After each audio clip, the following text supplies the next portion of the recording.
Alright, there's 6 characters here, so 3 each. I'm Sweet. doing red text, dead cherub, Calliope again. There. And Dave. Okay. Oh, Dave, fun. And Jane. Alright. Which means you're doing... Wait, why did I roll yours? It's just the rest of them. You're doing Dirk, Jake, and Karkat. So, great, so I got... Oh, fun. So I got all the female characters and also Dave, and you get all the male ones. Okay. Alright. The elevator to Jane's office opens, Fun. and she stumbles inside. The last traces of trickster mode are bleeding off her aura. The great gift of the sacred boon has run its course for the evening, and though she is not as grateful as she should be, she nevertheless acknowledges the extraordinary benefits it has afforded her. With a slight nod to the mirror, she pulls a hand through her hair, watching in the reflection as the last of the pink coloration fades to black. She has been campaigning in this way for some time now. In fact, it's been over a week since she was last seen in public without the aura bestowed to her by the divine lollipop juju. There are many benefits of trickster mode, and thus it imbues one with an endless supply of enthusiasm and supernatural positivity. Additionally, it prevents one from dwelling on any given personal problems, or the greater implications of any political statements one might make. There. However, while a great proportion of the electorate adores Jane's elevated sense of charisma and presence while she's in trickster mode, as they should, there are just as many detractors who claim that the whole thing is extremely problematic. I doubt this is true, but I must also acknowledge it exceeds the scope of my expertise to comment on the subject. Oh my goodness, it is not problematic. Jane erupts, alone in the elevator, seemingly talking to herself. She appears to be responding to her own inner monologue, which I, admittedly, am presently conducting. She appears to agree with me on this matter. The juju truly blesses her with great wisdom. I have endured this argument for years, and I honestly cannot see a single thing about it that could ever even be thinly construed as problematic. Furthermore, despite the fact that I emphatically do not find this to be problematic, I have in the past politely refrained from indulging in the profane pleasures of the tricksy lollipop out of respect for those who do find offence of it. However, citizens of the human kingdom delight in my tricksy antics, and what kind of politician would I be if I were to deny my core voting demographic that sort of red meat? Or candy, I suppose. To imply that I am superstitiously and recklessly stoking potentially dangerous cultural fires is honestly an insult. I am guilty of only one crime, energizing my base. She is saying it better than I could possibly say it myself. It is unusually gratifying to witness a human with such high regard for hallowed cultural artifacts and the unparalleled blessings they bestow upon lesser beings. Wait, who am I talking to? Jane rubs her eyes under her glasses and groans. Trickster mode is quite exhausting, but a strange quirk of human biology that an excess euphoria must necessarily be followed by crippling despair. She carelessly tosses the lollipop on the floor, lurches it towards her Gross. desk. Huh? I said gross. It's gonna get all dusty. You. Yeah. Yeah, I guess it must have been on her desk for weeks. But yeah. Anyway. No. She turns around promptly, her body jolted by the surprise of her sudden reversal. She bends over, cradles the lollipop reverentially, and situates it carefully in a place signifying respect. Atop the mantel, are the clearing space of it by shoving several bristle, wordless objects onto the floor. Only then does she drag herself to the desk, her legs shaking as if she has just run a great distance. The moment she sits down, her phone begins to ring. Yes? Yo, don't spend too much time in trickster mode. Is that all you had to say? In general, not by a long shot, but pertaining to this specific issue, yeah, because you should know better. At this rate you're going, you'll burn yourself out before we even go to the ballots. Can you just trust me on this for once? I'm a bit too preoccupied at this exact moment to turn my chair backwards and rap at you about the dangers of dope. I know what I'm doing, Dirk. Do I need to remind you that all of this was initially my idea? In that case, how about we tap into some of that outrageous political acumen of yours? Dial back on that manic pixie dream candidate bullshit. Focus a little more on substantive policy speeches. Oh, come on, Dirk. Both you and I know that isn't how politics works. Yeah, you're right. I can't believe I actually said that with a straight face. You say everything with a straight face. Another fair point. See, Jane, this is why you're going to clean his fucking clock in the debates. All I'm saying is, there are better ways to go about unscrupulously manipulating the electorate than burning through your entire lifetime supply of dopamine. Like perhaps getting the ever-vaunted endorsement of one Jake English? Exactly. You know, the last time we spoke about this issue, I could have sworn you asked me to let you handle Jake. I guess I did say that. Dirk, are you doing quite okay? It's very unnice of you to forget details like that. I'm fine, Jane. The prince is not fine. He is not the type who takes well to having his plans upended, or his control of a shared vehicle fully suppressed. My brother wasn't much that type either. Oh, fuck off. I'm nothing like that guy. Huh? What guy? Forget it. I was talking to someone else. Who? Is someone else there with you? No. It's nobody. Let's just drop it, okay? Yet, unfortunately for everyone in the corporeal realm, the prince isn't the type to overlook the need for backup plans either. He devises contingencies for both success and failure, wheels within wheels as he likes to imagine. In his workshop, the prince machinates while the seer both diminishes and ascends. He is being careful to make sure the precise nature of his activity is obscure. He closes his mind to all observation. He scatters many stray parts across his work table and busies himself with a variety of misleading mechanical tasks to hide the true intent of his schemes from me. But certain objects and actions strike me as more notable than others. That very long red rifle on the table, for instance, a weapon that does not belong to him and has not been used in a long time. He's been returning to the rifle between his other maniacal activities of probable misdirection. He dismantles it, reassembles it, slides off the receiver cover to examine the firing mechanism. The prince clearly believes he is a very clever boy. My brother did it too. Christ. So on the Jake issue, unfortunately, my influence is a little limited at the moment. What does that mean? A whole lot of bullshit that I don't have the time to or patience to explain right now. All you need to know is that I'm working on a solution to put to both my problem and yours. Until then, you should figure out how to get Jake to, at the very least, avoid taking the side. Actually, I have been thinking, perhaps the attempt to get Jake on our side is the wrong angle from which to approach his vexing problem. Wouldn't it be much easier to discredit or blackmail him? He is much beloved in the Troll Kingdom for his carefully cultivated posterior, true, but we both know that his bosom is not the only intimate attribute for which he is vain among Trollish citizens. It would take almost nothing to expose his many alliances through the human media. Oh boy. I know, not to be judgmental, but his zipper is as loose as his pants are tight. That's not what I meant by who boy. You don't think it would work? Oh, it could work. A certain illusion of boyish innocence is an important part of his brand. You contrast that innocence with the gyrating of his sinewy thighs, beaming raw, sweaty sexuality right into the camera on live TV 5 nights a week. That's what makes James English work as a marketable commodity. The tension between the two, the inherent friction there. He's got a LaCoy as all get out. Like he has no idea how sexy he is. Like if you actually got him into bed, he'd completely disintegrate into a blushing mess of hesitation and sexless uncertainty. Wow, I've never heard anything more preposterous in my life. Yeah, well, his fans get off of it. So what's the problem? The part of your plan that involves exposing his promiscuity with trolls in order to hurt his chances with the human vote, and thereby framing interspecies sex as an inherently scandalous thing. I don't know, Jane. That sounds pretty fucking xenophobic. Ugh, not again. What isn't xenophobic? Well, for one thing, what you just said there, probably also xenophobic shit. Oh, uh, what? Uh, fine. Shall I just pause? Alright. Sorry, that's just how it is. You either gotta roll with side to commit laborious, symbolic, and melodramatic suicide in the process of utterly. What? Yes, it is confusing, but that's why you're lucky to have me as your top advisor and strategist. The prince appears to have discarded the pretense of misdirection at his work table and is focused solely on the red rifle. He clicks the casing back into place. He sets the weapon on the shoulder so that he can test the view through the scope. The setting sun bounces off the slick red metal and slices the bar of light across the wall behind him. Ah, Dirk, do you want me to deal with Jake or not? You've offered nothing helpful yet, but you've shot down all my ideas.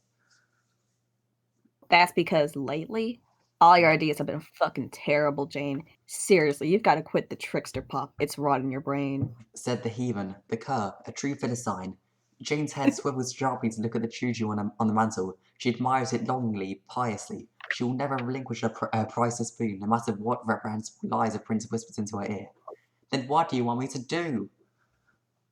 play defense for a while. Like I said, I've got some cakes in the oven, so to speak. But we can't set them on the cooling plate just yet, so go make some fun in the meantime. Jane frowns. The baking metaphor felt like one contrived purely for her benefit and therefore condescending, and yet she hates how effective it was. She laments her own weakness for being so easily swayed by a well-delivered baking comparison. She lets the prince go and begins making her own plans. In his workshop, the prince lines up an imaginary shot. He pulls the trigger, listening to the pieces of wind slide and click together in a satisfying concert of metallic sounds, impeccably assembled, perfectly greased. The gun is not loaded, the shot goes off without a hitch. What do you think you're up to, Prince? Your ass is mine, Jake English. He speaks under his breath inaudibly, perhaps frustrated, unaccustomed to scheming while others look over his shoulder. It's possible he is not as bold or as confident in his own designs as I believed. I fucking said your ass is mine, Jake English. I love the person just joining the left.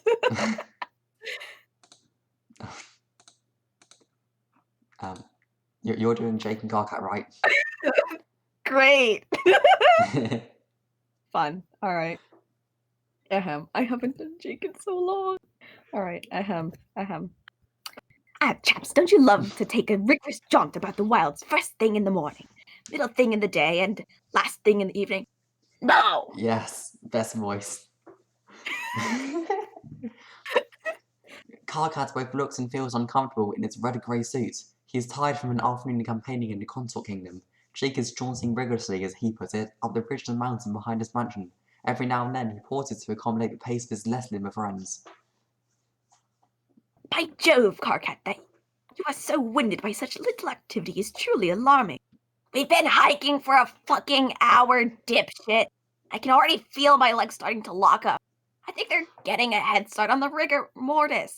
Because you're fucking killing me, is what I'm saying, by making me hike through nature in a fucking suit. Great work, everyone. You'll be offered up a pre-assassinated president to a frenzied electorate. Awesome strategy. Perhaps you need a better calisthenics routine.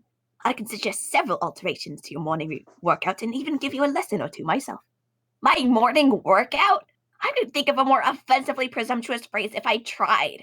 So what the fuck is a calisthenic? Is that the name of your fan, cherub? Karkat's tirade is interrupted as he trips over a protruding tree roots. Dave, who has been cheating on the high by hovering very slightly off the ground rather than walking, catches Karkat before his face hits the dirt. He sets his companion upright and continues to guide him with his hand on his back as he walks, the way an older human does with a small child who is learning to ride a bicycle.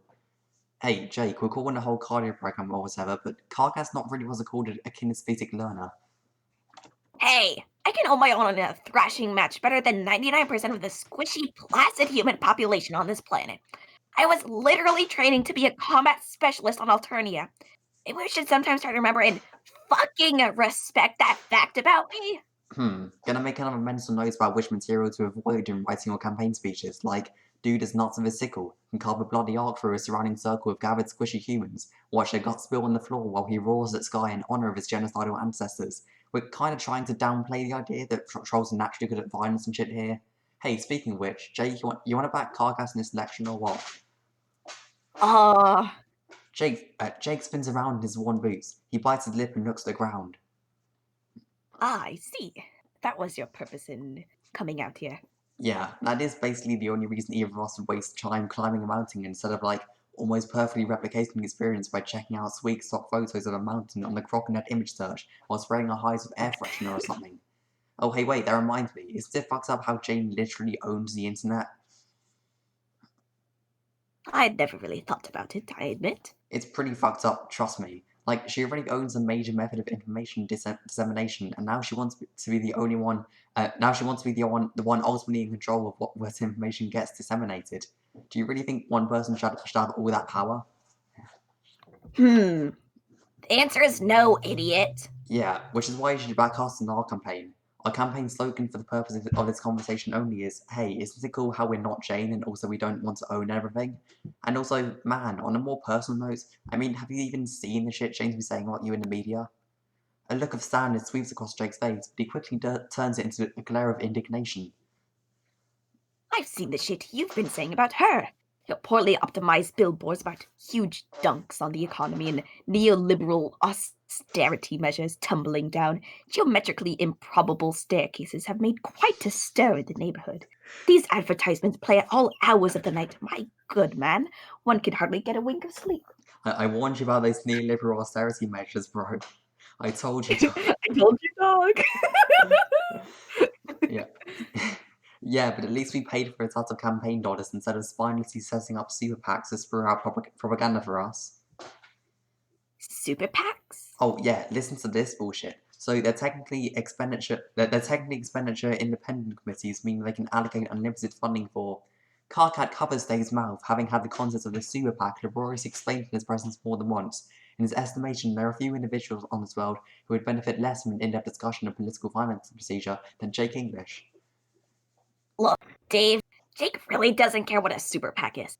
I don't think anyone cares about fucking super PACs.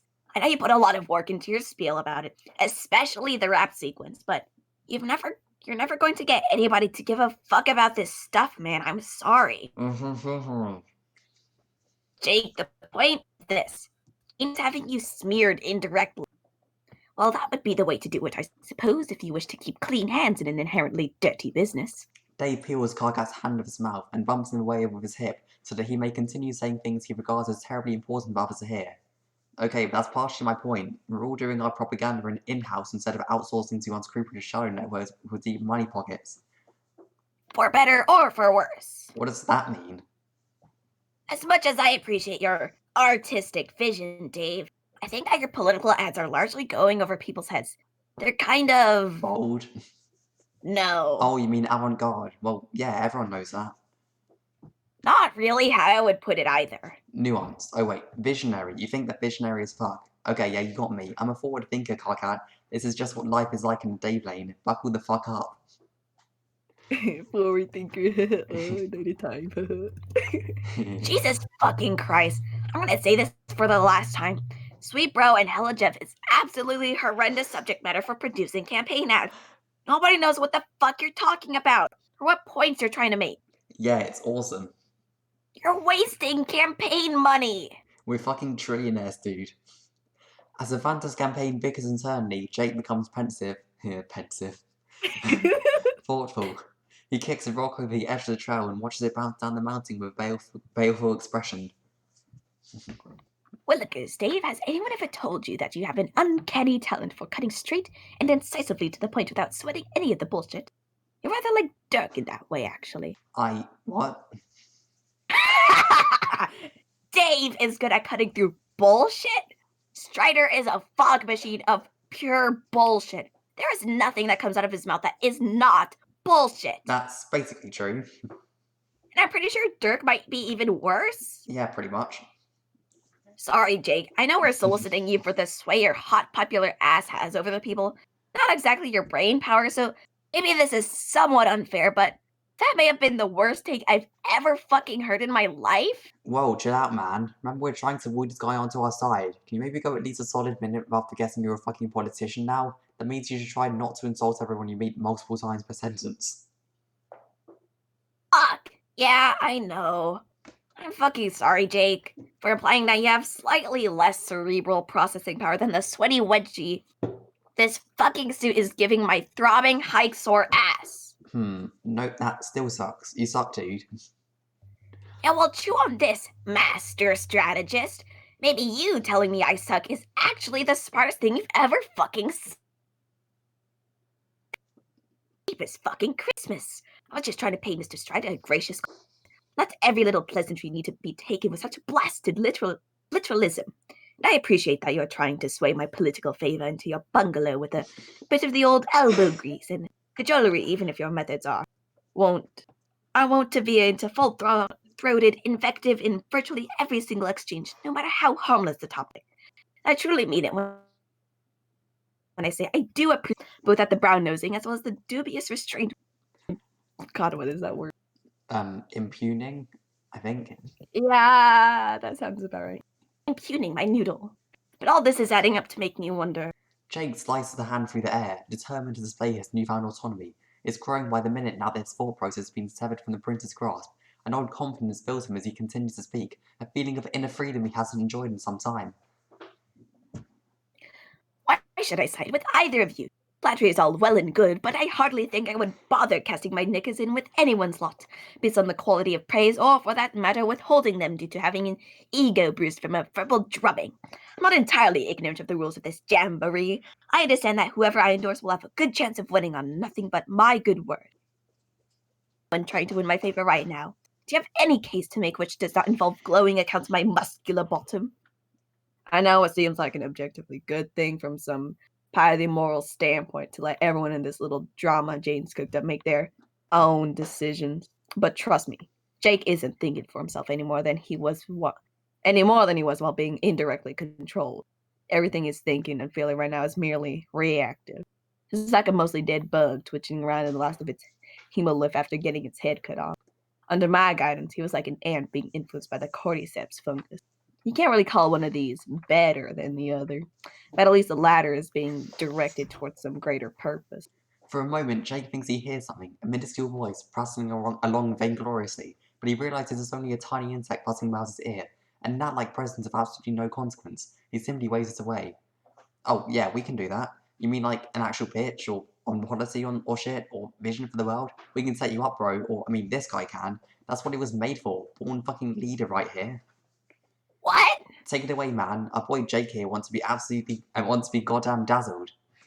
Dave grins. Dave grins and affectionately taps Karkat on the head of his knuckles. Karkat unwinds from Dave's loose embrace, takes a deep breath, and clambers up the bridge to speak with Jake in a more personable proximity. He has learned new methods for connecting with others on the campaign trail, how to speak broadly, with sweeping conviction, and yet create a sense of intimacy when addressing an individual. He has learned to come across as one who was once a leader and could be again. Look, Jake, I'm not going to try to sell you some ludicrous story about how I'm the best candidate Earthy has ever seen or anything. I'm not going to be that arrogant, especially since my arm had to be twisted right out of its socket to get me to even run. But at least we're not hiding our intentions. At this point, it's not a policy beef that I have with Jane Crocker. Yeah, I'm the one with a policy beef. Corporate welfare destroys public infrastructure. Shut up, I'm talking! Word. We're still living on an incredibly young planet. Let's be real, every president up until now has just been some bozo basically play acting at being in charge. Because this whole time, everyone's been holding their breath waiting for one of us to run. Whoever wins, me or Jane, will set the tone for subsequent administrations for who knows how fucking long. It's entirely possible that Jane will prove to be a competent president. I have no doubts on her administrative acumen, considering that's probably the only fucking thing she has going for her. Besides a series of physical attributes, which I keep being told aren't too hard on the eyes, but frankly, I still don't know if I'm seeing it. I mean, she's like, alright, I fucking guess? Haha, gay. Yeah, a little bit. A little bit. Now let's not be too unfair, old chap. I think I'm allowed to be unfair when she's holding the reproductive rights of my entire species hostage. Ah, point well met. Jake, she will set a horrible precedent. She's indirect. She's privileged. She's concerned with how things look rather than how things are. No matter how nice she was when you were kids, her dedication to the appearance of that niceness has already led her down a path of corruption and duplicity. Because when you live inside a skin that's a lie, you'll either grow to fit it or collapse under the unbearable weight of your own shit-spewing cognitive dissonance. Trust me, I fucking know. Because I used to spew an untold amount of shit. Yeah, used to. Dude, what the fuck do you want? Get off my balls.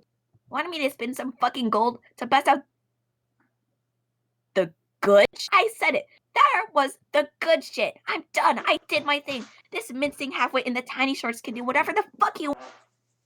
No, that was good, man. I was just messing with you. Great job, dude. I love it.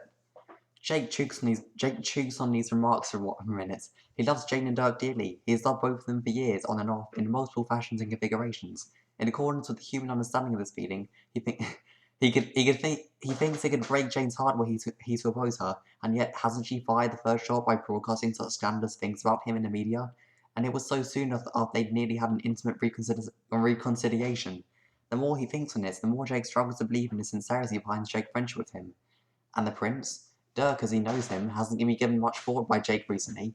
Jake's been savouring the fruits of mental liberation he is barely aware of, less than capable of comprehending. When he considers crossing Dirk, he's not afraid of making him angry or hurting his feelings. He simply always wanted to avoid disappointing him. And yet, with the cognitive cloud of Dirk's influence dispelled, Jake now cannot shake the feeling that the best course of action would be the one that asserts the most independence from Dirk. Disappointment be damned. And to whatever extent the prince intends to put Jake's life in jeopardy, for now, his agency remains safely obscured from his sniper shines. It's like, Oh, dash my... I'll do it. Dash your what? fuck yeah.